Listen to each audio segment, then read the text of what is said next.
Selamat pagi Bu Ratna. Selamat pagi Bu Nisa. Bagaimana kabarnya hari ini? Alhamdulillah baik. Alhamdulillah, masih semangat ya Bu? Masih dong Bu. Saya dengar Bu Ratna akan melakukan coaching dengan Bu Eti. Iya benar Ibu. Nah, apa nih yang dipersiapkan? Sejauh ini yang saya persiapkan karena saya sudah membuatkan jadwal dengan Bu Eti. Jadi pada hari itu saya benar-benar memfokuskan diri untuk kegiatan coaching. Kemudian yang pertama saya harus menyusun pertanyaan-pertanyaan yang sekiranya nanti dapat membangun potensi yang ada dalam coach saya, yaitu Bu Eti, dan juga sebisa mungkin saya bisa memberdayakan Bu Eti selaku coach saya. Baik. Untuk instrumennya apa sudah disiapkan juga Bu Ratna? Insya Allah sudah. Baik. Selama coaching ini nanti, apa nih kompetensi yang ingin dikembangkan oleh Bu Ratna? Untuk kompetensi saya pribadi yang ingin saya kembangkan yaitu bagaimana saya dapat membuat pertanyaan yang mana pertanyaan-pertanyaan dari saya untuk coach dapat membangun potensi dalam diri coach sehingga dia mampu mengembangkan dirinya untuk menemukan langkah-langkah solusi dari permasalahan yang dia hadapi. Ya. Bagus Bu. Dari beberapa kompetensi itu, mana kompetensi yang akan Bu Ratna fokuskan ketika akan melakukan coaching ini nanti? Seperti yang tadi, saya fokusnya ingin membuat pertanyaan-pertanyaan yang nantinya bisa membangun potensi dari coach saya itu sendiri. Nah, dari kompetensi itu tadi, apakah sudah Bu Ratna tentukan indikator keberhasilan coaching pada hari ini? Insya Allah sudah siap, jadi saya membuat instrumen-instrumen penilaian yang akan saya lakukan pada saat kegiatan coaching nanti. Baik. Jadi itu ya Bu indikatornya. Ya. Kalau begitu saya mohon izin untuk mengobservasi kegiatan coaching yang dilakukan oleh Bu Ratna kepada Bu Eti. Boleh Ibu, silakan. Oke. Selamat sore Bu Eti, bagaimana kabarnya? Selamat sore Bu Ratna.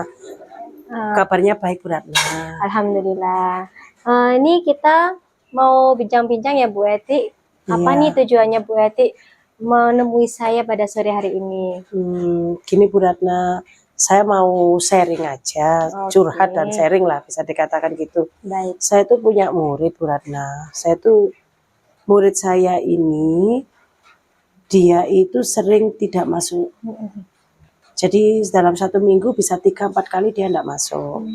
Waktu saya tanya kenapa, terus katanya tidak diberi uang saku gitu. Nah, terus saya memberikan solusi, terus gini aja, kalau kamu tidak diberikan uang saku,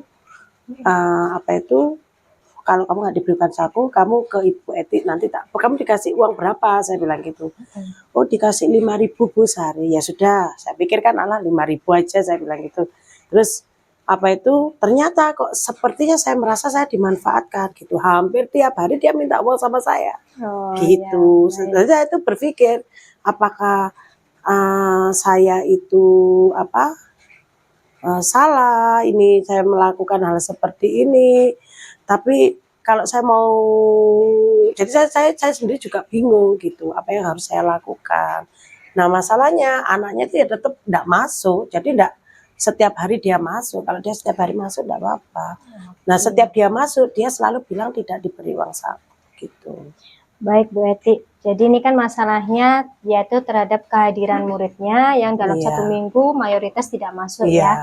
Nah, tadi alasan yang disampaikan yaitu karena dia tidak dapat uang saku. Nah, Bu Eti, kira-kira apakah sudah mengkomunikasikan hal ini kepada orang tua? Saya sudah telepon mamanya, katanya selalu diberi uang saku gitu loh. Baik, berarti ini kan ada unsur miss ya. Miss, betul, miss. Nah, kira-kira Bu Eti agar kemanfaatan yang diambil oleh siswa ini berkurang dan dia pun tetap ikut pelajaran atau masuk sekolah setiap hari, kira-kira apa nih yang akan Bu Eti lakukan terhadap anak ini? Saya sih rencananya supaya tidak terjadi miss itu tadi, Ya. saya mau ke rumahnya, menemui anaknya, langsung sama orang tuanya. Jadi saya mau tanya langsung di depan mereka berdua gitu. Jadi nanti dari sini kan saya tahu siapa yang benar begitu. Itu rencana saya, tapi masih belum saya lakukan. Baik. Untuk anak ini kan pasti kalau ke pembelajarannya bagaimana efeknya dari ketidakhadiran anak ini? Ya dia enggak pernah selesai mengerjakan. Jadi nilainya kosong gitu. Nah, kira-kira dari ketidakhadiran ini kan berarti ada efeknya, yaitu anak ini keterlambatan dalam pembelajarannya. Nah, itu Iya, untuk betul, hal betul. itu kira-kira Bu Eti akan melakukan apa nih terhadap anak ini?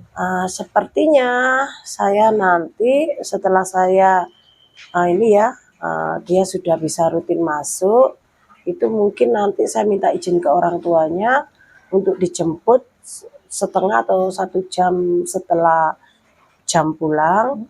Jadi saya akan memberikan remedi sama mendrill dia karena kan bentar lagi sudah ujian ini.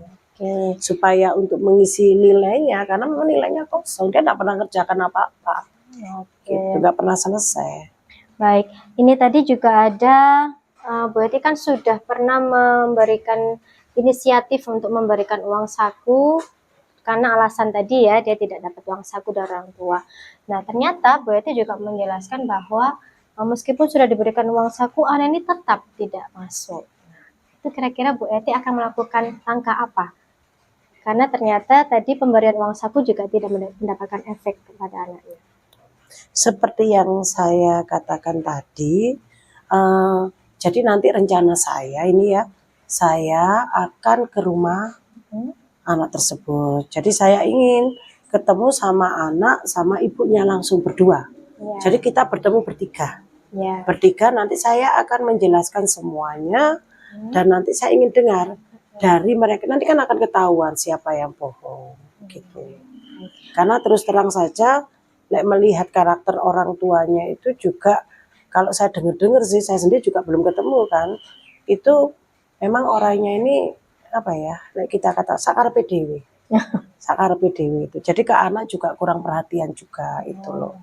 Jadi bahkan itu saya tahu itu yang lainnya bawa bontot, dia jarang bawa bontot. Itu kan itu bentuk perhatian dari orang tua. Tetapi setiap saya telepon itu jawabannya itu waduh luar biasa sekali. Itu tapi kenyataannya enggak ada seperti itu. Tapi saya sendiri juga harus memastikan gitu dalam permasalahan ini siapa yang benar gitu. Baik, berarti untuk memastikan agar anak ini bisa masuk setiap hari, kira-kira Bu Eti akan melakukan tindakan apa? Ya mungkin ini ya, karena kebetulan rumah saya kan, jadi gini, rumah saya sama sekolahan deket. Dan dia rumahnya setiap hari saya melewati rumahnya untuk pergi ke sekolah. Jadi mungkin saya akan menghampiri dia, mengajak dia berangkat bareng setiap berangkat mungkin untuk beberapa hari seperti itu. Untuk memastikan bahwa dia itu harus masuk setiap hari. Oke, baik Bu Eti. Dari perbincangan kita tadi, Bu Eti apakah sudah menemukan langkah-langkah penyelesaian dari masalah Bu Eti yang sudah Bu Eti sampaikan ke saya? Ya, yang pertama memang saya rencananya untuk ketemu sama orang tua. Jadi untuk memastikan apakah benar anak ini tidak masuk karena tidak diberi uang saku. Ya. Terus yang kedua itu saya akan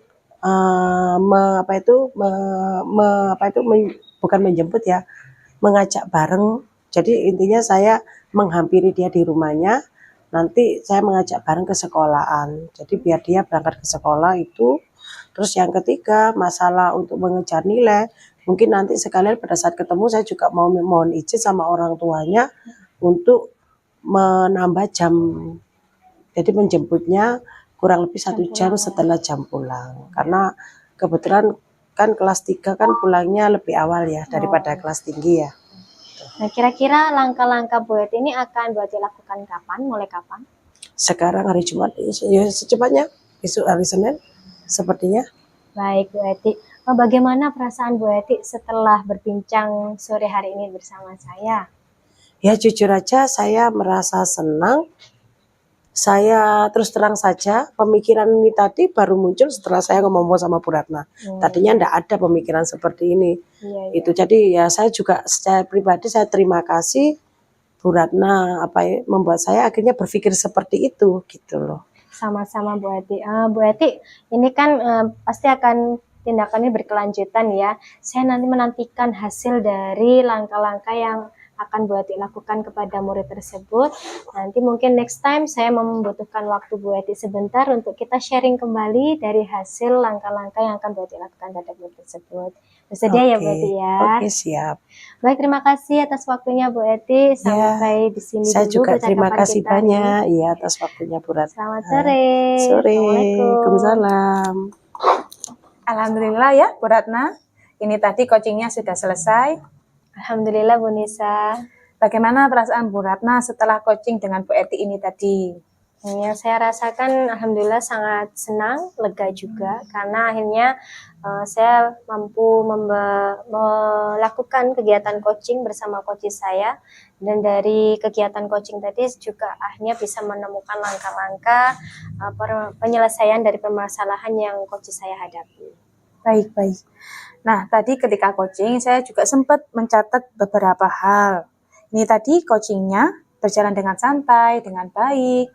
Kemudian coach itu bisa menyampaikan permasalahan dan menemukan solusinya sendiri dengan arahan dari Bu Ratna. Saya kira itu juga sangat bagus ya Bu Ratna. Berikutnya, jadi menurut Ibu indikatornya apa? Sudah tercapai ini tadi? Untuk indikator dari kompetensi yang saya inginkan itu mungkin sebagian besar sudah terpenuhi. Mungkin untuk beberapa hal yang harus saya perbaiki pada tahap coaching berikutnya. Baik, baik, baik. Kemudian kira-kira kompetensi apa yang ingin Bu Ratna kembangkan lebih lanjut setelah proses coaching ini dilakukan? Yang pertama, saya masih tetap ingin mengembangkan kemampuan saya dalam memberikan pertanyaan yang bermakna untuk coach saya. Kemudian kompetensi yang ingin saya kembangkan berikutnya, bagaimana saya bisa memberdayakan coach saya dari kegiatan coaching bersama coach. Baik, baik. Sangat bagus sekali Bu Ratna. Jadi saya apresiasi proses coachingnya itu sangat baik, berjalan dengan lancar ya. Jadi saya harap di coaching berikutnya berjalan seperti ini juga dan dapat membantu coach untuk menyelesaikan masalahnya. Siap Bu Nisa. Ya, terima kasih Bu Ratna atas waktunya. Sampai jumpa lagi di kesempatan berikutnya. Sukses selalu. Amin. Terima kasih Bu Nisa. Ya, selamat sore. Selamat sore.